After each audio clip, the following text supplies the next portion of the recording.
Hello everyone and welcome, this is the Apostate Prophet. I watched the conversation between Jordan Peterson and Mohammed Hijab. To be very honest, it was quite disappointing because Mohammed Hijab didn't give any compelling responses to the questions that Jordan Peterson asked. Jordan Peterson, on the other hand, seemed like he wasn't very well informed about the subject and didn't press on certain questions. The podcast episode is titled Islam and the Possibility of Peace, and Jordan Peterson had a big problem with the idea that Islam has engaged in a lot of conflicts from the very beginning, that Muhammad was always at war, that Islam spread almost exclusively through war campaigns, and Mohammed Hijab kept deflecting again and again by bringing up other religions and other cultures. Now, I have to offer some criticism to Jordan Peterson and his team. First off, Jordan Peterson did not push him on certain things that are absolutely vital to this discussion, such as Islam's treatment of minorities, of apostates, of heretics, of atheists, of disbelievers. These are things that Jordan Peterson is somewhat informed about. He didn't ask him about Mohammed Hijab's very hostile behavior toward others, which he justifies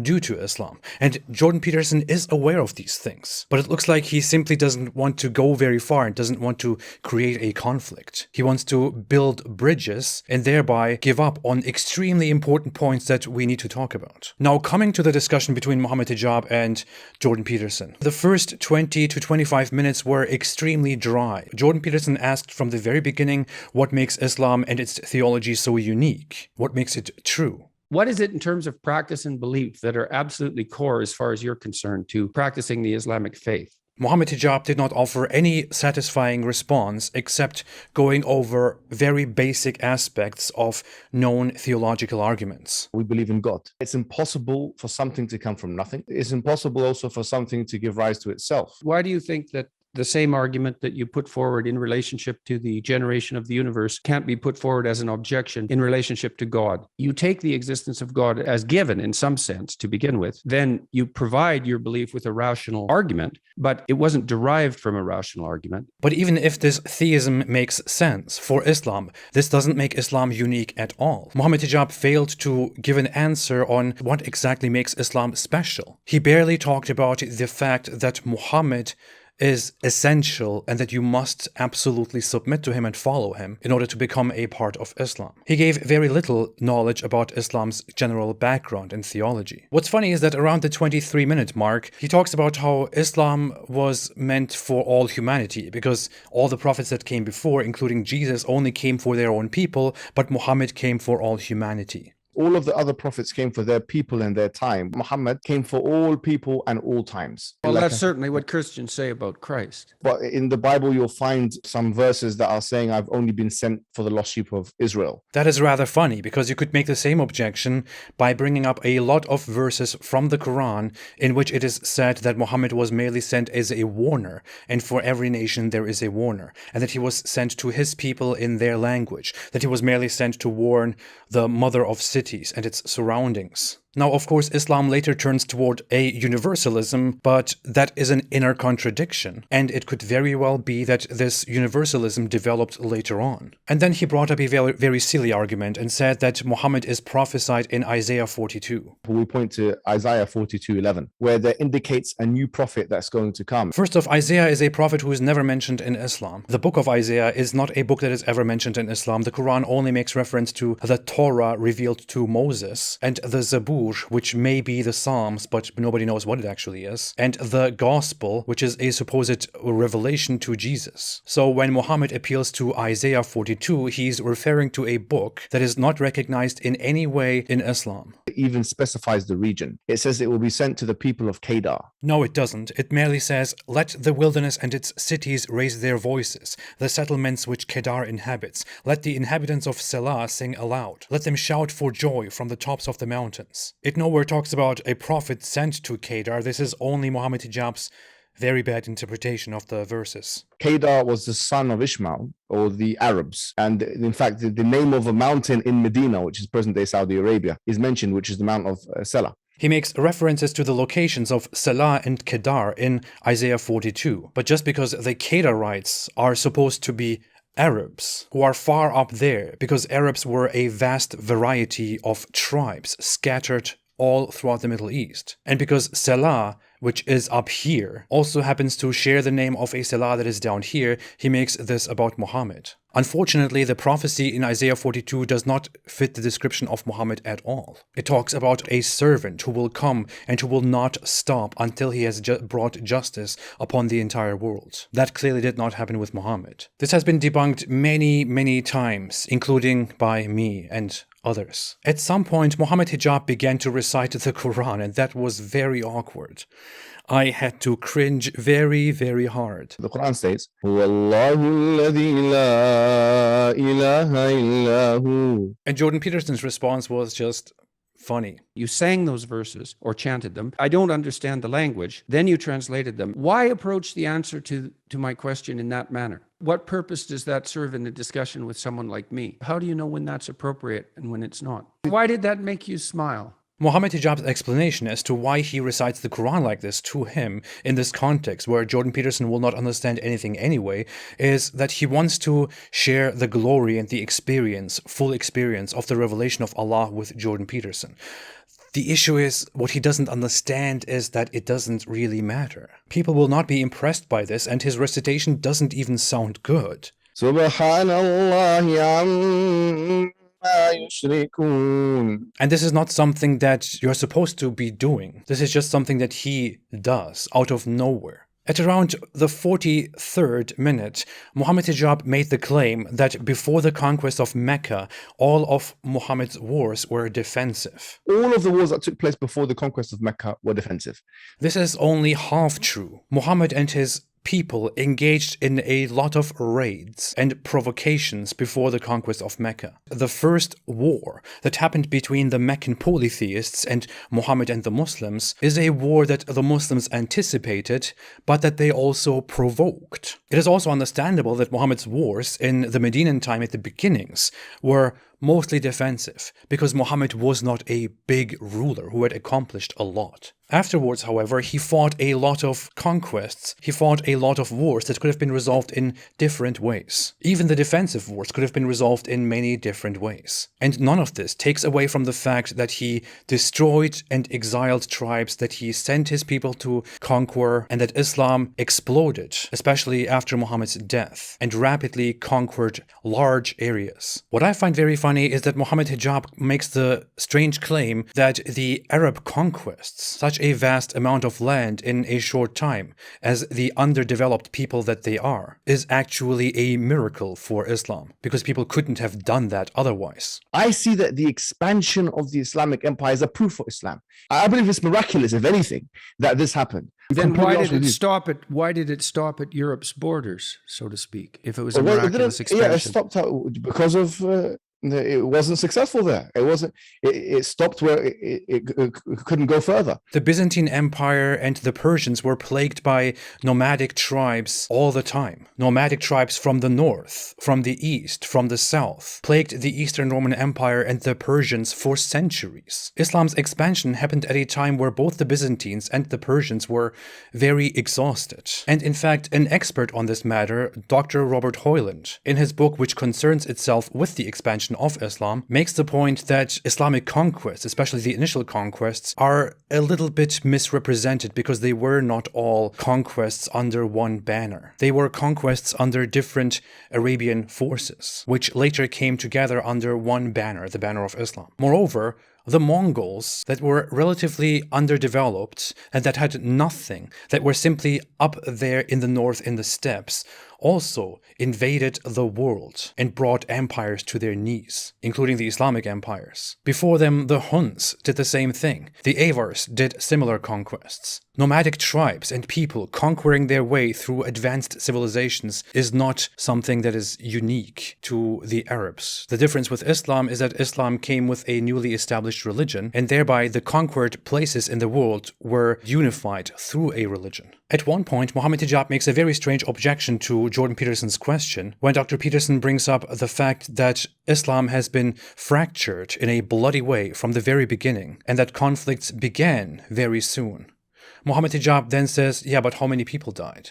It was almost immediately after Muhammad's death that this fracturing took place among the people that were closely allied with him. And it was a bloody fracturing. And it isn't obvious that it's been How rectified. bloody was it? How bloody was it? We're talking Well, how about bloody does it have to be? The point is, Islam began with conflict, inner conflicts. At minute 49, he talks about a treaty, the Treaty of Hudaybiyah, between the Muslims and the Meccan polytheists. He praises this treaty as something great, and he also argues that the Meccan polytheists broke this treaty, while this is, when you look at it from the outside, a contested matter. What is known about this treaty, even according to Islamic sources, is that the Muslims went toward Mecca. The two sides made a treaty of 10 years of non-violence, and the next year, the Muslims could come to Mecca for a pilgrimage. But a year or two later, a tribe that was allied to the polytheist Meccans attacked another tribe that was allied to the Muslims. And the Muslims then recognized this as a breach of the treaty and marched toward Mecca, with this time a much larger army than the army of the Meccans. The Meccans even tried to uphold the treaty, but the Muslims went and conquered Mecca anyway. Then the discussion came to Jordan Peterson calling Muhammad a warlord in the past. And Jordan Peterson was tricked into acknowledging that this was maybe a mistake. And you objected to my use of the term warlord, and perhaps rightly so. Perhaps that was an injudicious comment. I was rather shocked when I was reading Islamic history when I encountered the degree of violence that surrounded these events. He did not make a mistake. Muhammad was a warlord. Mohammed Hijab, of course, has a problem with this word, with this term, with this assertion, because warlord has these negative implications. And he tries to say Muhammad was not a warlord because a warlord is somebody who relentlessly engages in wars for his own gain. If you look at the simple definitions of warlord, you will find that it is described for varieties of people based on the fact that they are aggressive military leaders who exert autonomy and authority over their people, and they fight and conquer left and right. Muhammad was, by these definitions, a warlord. Muhammad directly conquered left and right and imposed his own rule and destroyed temples and destroyed all kinds of idols and punished those who resisted the destructions of their temples and idols. The caliphs after Muhammad, who took over the Islamic Caliphate and whose mission it was to spread Islam either by invitations or through wars, were warlords. It doesn't matter whether they do it for their own gain or something else. This is a discussion that you cannot really resolve anyway, because you would have to convince the other side that that person is indeed full of bad intentions, which is why they are doing it for their own gain, which is why they are a warlord, according to Mohammed Hijab's definition. Mohammed Hijab argues that Islam is against totalitarianism, which is very funny. I know you're against totalitarianism. We are also against totalitarianism. If we define totalitarianism as a central government trying to encroach every private and public matter of the citizens' lives, and this is something we don't believe in. I don't buy it. The allegiance or non-allegiance to a state. And you believe that the state should be Islamic and everybody should be forced to pledge allegiance to the state, don't you? No, I don't think that is any. Look, if it's a Muslim majority country, absolutely. According to Islam, Allah and Muhammad and the Quran are the law above everything else. You are supposed to obey them without questioning. Muslims are supposed to implement Islamic law. This law is above everyone, above everything. It cannot be changed, it cannot be challenged. It cannot be reformed, it cannot be questioned. Muslims are in a binding agreement with this system. They are not allowed to leave it or else they will be killed. They are not allowed to criticize it or else they will be killed. If you belong to a different religion, one that follows a book, you have lesser rights as long as you pay protection money, or otherwise you are fair game. As for other religious groups, including heretics within Islam, whether they can be protected or not is a matter of disagreement. All people within the Islamic realm must perform their prayers. They must fast. Women must veil. If you engage in premarital or extramarital relationships, that is punishable by lashing or by death. Homosexuality is punishable by death. Drinking alcohol is punished with beatings or can lead to death. Slander or insulting a Muslim can lead to corporal punishments. Stealing can result in amputation. Music is banned. Dancing is banned. Depictions of humans or living beings is banned. Indecent depictions or exposure is banned and punishable. Women must obey their husbands and the husbands can beat the wives, and the law is in charge of protecting this right. But of course, Muslims and Jordan Peterson Peterson are so similar in their opposition to totalitarianism and authoritarianism, of course. People like you, little weaklings who leave their religion and cause corruption in the land by spreading it, the capital punishment in Islamic law would be applied to you. We have no doubt, and we're proud of that. If you did what you're doing right now in an ideal Islamic country, I'm sure there will be vigilantes, okay, that will take the law into their own hands. And here is where Mohammed Hijab became extremely deceptive. He argued that Islam has a solution and can bring peace, because under Islam, people can live freely in peace. And Islam establishes a contract with the people who live under Islam. He made a constitution with Jewish people, with other people who are not Muslim at the time, protecting their rights to worship whoever they wanted to worship. We believe in a kind of pluralism in this sense. Christians were given courts. He talked about how Islam establishes a contract with the Christians and Jews who live under Islam. What Mohammed Hijab did not mention is that Christians and Jews are not equal in their rights and freedoms to Muslims under an Islamic state. Yes, they may live under an Islamic state in return for protection money, the jizya, but their religious freedoms are curbed severely. Their religious places of worship have to be low-key. They cannot proselytize. They cannot be too loud. They have to wear identifiers. They cannot disrespect the Muslims. Non-Muslims cannot testify against Muslims. Killing a non-Muslim does not require blood money or retaliation, whereas killing a Muslim does. Converting to Christianity or Judaism is punishable by death, while converting to Islam from Judaism and Christianity is encouraged and rewarded. Of course, Mohammed Hijab would never mention these things. He also did not mention what happens to those outside of Christianity and Judaism, to the atheists, for example, or people who worship different idols and different gods, who have different temples. He did not mention how Muhammad sent his armies to destroy temples throughout Arabia, and how his armies even killed the people who would worship around those idols and temples, and that Muhammad praised them for that. Of course, if Mohammed Hijab had bluntly revealed all of these things to Jordan Peterson in this conversation, the conversation would have gone much differently. Mohammed Hijab knows that and deliberately sugarcoats his Islam for a Western audience. Jordan Peterson remarked that Muslim societies seem to be very behind when it comes to production. Comparatively speaking, per capita, the Muslim countries are not that productive economically. There are 4 out of 10 Muslim majority countries in the GDP per capita top 10. Brunei, Qatar, Kuwait, and Saudi Arabia. It's actually Qatar, Kuwait, Brunei, and United Arab Emirates, and that's no longer true, by the way. Only Qatar is now in the top 10. Jordan Peterson was quick to call him out on that and to remark that these countries are rich because of oil. Yeah, well, I'm not sure that I'm willing to grant the fact that most of that wealth is generated by oil. Outside of oil wealth. You have Brunei. Brunei is another country that's in the top 10.